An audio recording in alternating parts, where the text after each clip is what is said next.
असफलता की उत्पत्ति तभी होती है जब आप प्रयास करना छोड़ देते हैं।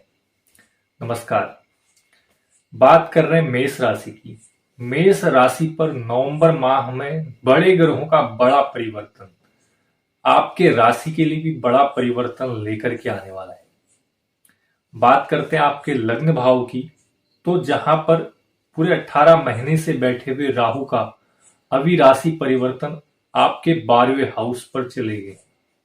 अर्थात राहुदेव गुरु को छोड़ करके गुरु की अपने ही घर पर यानी कि मीन राशि पर जा चुके हैं, तथा वही शनिदेव आपके एकादश यानी कि लाभ भाव में बैठ करके अपार धन तथा सफलता करने वाले हैं।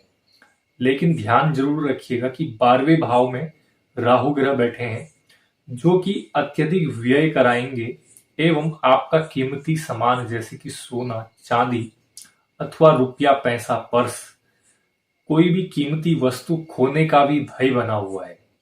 नमस्कार, मैं आचार्य प्रकाश पंकज कांडपाल अपने YouTube चैनल पहाड़ी पीके पंडित में सभी दर्शकों का हार्दिक स्वागत करता हूं। यहाँ पर हम मेष राशि से लेकर मीन राशि वालों का वार्षिक तथा मासिक राशिफल बताते हैं, जहां आज के लिए मेष राशि वालों के लिए यह वीडियो बहुत ही ज्यादा इंफॉर्मेटिव होने वाली है। अगर आप मुझसे व्यक्तिगत परामर्श करना चाह रहे हैं तो आपके टीवी अथवा मोबाइल स्क्रीन पर जो भी नंबर फ्लैश होते हुए दिखाई दे रहे हैं, उन नंबरों के माध्यम से मात्र आपको एक व्हाट्सएप मैसेज छोड़ना है और वार्तालाप करने के लिए उचित समय ज्ञात कर लेना है। तो चलिए बिना देरी के करते हैं आज की वीडियो की शुरुआत। जहां नवंबर माह प्रारंभ होगा तो ग्रहों की गोचर दृष्टि कुछ इस प्रकार से दिखाई देगी। जहां आपके लग्न में स्वयं गुरुदेव तथा पंचम भाव में आपके शुक्र देव तथा छठे हाउस में केतु ग्रह, वहीं आपके 7वें घर में सूर्य बुध और मंगल, एकादश भाव में शनि देव तथा द्वादश घर में राहु ग्रह गोचर कर रहे हैं। अब जानते हैं सिलसिलेवार राशिगत चर्चा। सबसे पहले जानते हैं आपके स्वास्थ्य के बारे में। स्वास्थ्य के लिए दृष्टि डालते हैं आपके लग्न में, और लग्न मेष के स्वामी कहां बैठे हैं? सप्तम भाव यानी कि आपके पार्टनर के घर में। मंगल देव 7वें घर में बैठे हैं तो उनकी 7वीं दृष्टि आपके अपने ही घर पर यानी कि केंद्र पर जाएगी। तो यहां स्वास्थ्य संबंधित समस्याएं जो पहले से आ रही थी उनमें काफी हद तक राहत मिलेगी, लेकिन काम का प्रेशर ज्यादा होने की वजह से शरीर का गर्म होना, हेडक तथा जॉइंट पेन जैसी समस्याएं नवंबर माह में आपको परेशान कर सकती है। वहीं मंगल देव का राशि परिवर्तन अर्थात 8वें घर में गोचर करना, अपने ही घर में गोचर करने पर यह समस्याएं भी जल्दी से ठीक हो जाएंगी। अब बात कर लेते हैं आपके एजुकेशन यानी कि शिक्षा की। इसके लिए दृष्टि डालते हैं पंचम भाव में, और पंचम भाव के मालिक कौन बनते हैं? सूर्य देव, जो कि कहां बैठे हैं? अपने नीच राशि यानी कि तुला राशि पर 7वें घर पर।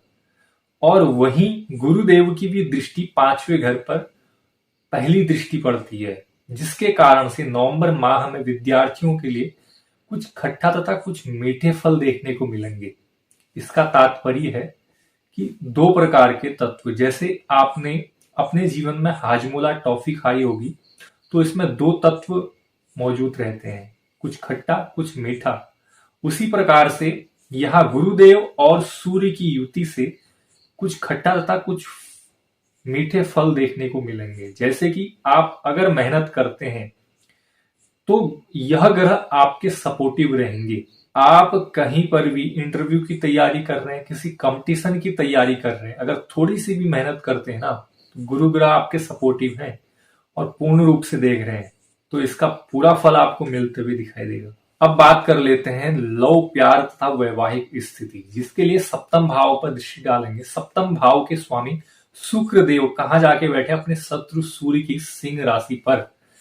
यहां पर शुक्र ग्रह आपको बंधन में बांधती है, अर्थात अगर आपका विवाह नहीं हुआ है तो विवाह के लिए प्रबल योग दिखाई दे रहे हैं, तथा इसके साथ साथ अगर संतान की प्राप्ति नहीं हुई और संतान के लिए आप सोच रहे हैं तो ये शुभ संतान की भी प्राप्ति होगी।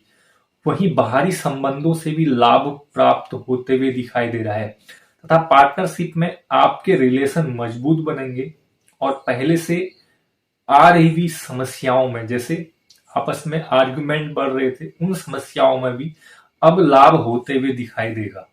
सबसे महत्वपूर्ण बात करते हैं आपके भाग्य की।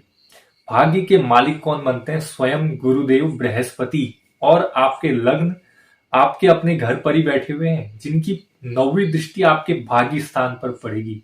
इसलिए नवंबर माह में 85% तक भाग्य आपके साथ रहने वाला है। कोई भी काम करना आप चाह रहे हैं तो भाग्य आपका सपोर्टिव रहेगा। अब बात करते हैं सबसे इंपॉर्टेंट आपके कैरियर की। कैरियर के लिए दृष्टि डालते हैं 10वें घर पर, और 10वें घर के मालिक कौन बनते हैं? स्वयं शनिदेव। कहाँ जाके बैठे हैं? लाभ भाव में, वो भी मार्गी हो चुके हैं। जहां लाभ भाव के मालिक शनिदेव आपके लिए अपार धन की वर्षा करेंगे। धन कब मिलेगा? जब आपका काम चलेगा, आपकी नौकरी बढ़ेगी, आपका व्यवसाय बढ़ेगा, बिजनेस बढ़ेगा। तथा इसके साथ साथ आप किसी भी क्षेत्र में नौकरी करते हैं, टीचिंग करते हैं, कृषि करते हैं, व्यापारी हैं, या फिर कोर्ट कचहरी, वकील इत्यादि हैं।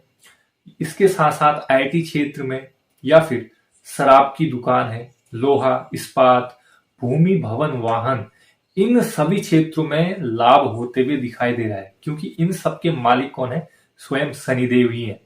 और जितने भी जुआ, सट्टेबाजी, इन चीजों में जो आगे हैं, उन राशि वालों के लिए भी यह ग्रह सपोर्टिव रहता है। इसलिए यह सारे कामों में यह ग्रह आपके साथ बना रहेगा। अब बात करते हैं सबसे इंपॉर्टेंट उपाय की। कौन सा ग्रह अशुभ फल दे रहा है? देखिए, सूर्य अभी आपका नीचस्थ तुला राशि में होकर के बैठा हुआ है, जो अशुभ फल दे रहे हैं। इसके लिए क्या उपाय किए जाए? रविवार के दिन आपको क्या करना है? भगवान सूर्य को जल देना, अर्घ्य दीजिएगा। और हो सके तो आप सूर्याष्टक का पाठ भी कर सकते हैं, या फिर घृणी सूर्याय नमः इस मंत्र से जप करिएगा, तो सूर्य ग्रह के अशुभ फलों से बचेंगे, तथा यह ग्रह आपको शुभ फल देने में भी सक्षम रहेंगे। तो आज के लिए मेष राशि वालों के राशि फल में इतना ही। अगर वीडियो पसंद आती है तो लाइक और शेयर जरूर करिएगा। चैनल पर पहली बार है तो सब्सक्राइब करना मत भूलिएगा। कल मिलेंगे नेक्स्ट राशि के साथ। अभी तक के लिए मुझे दीजिए विदा। जय हिंद, जय भारत।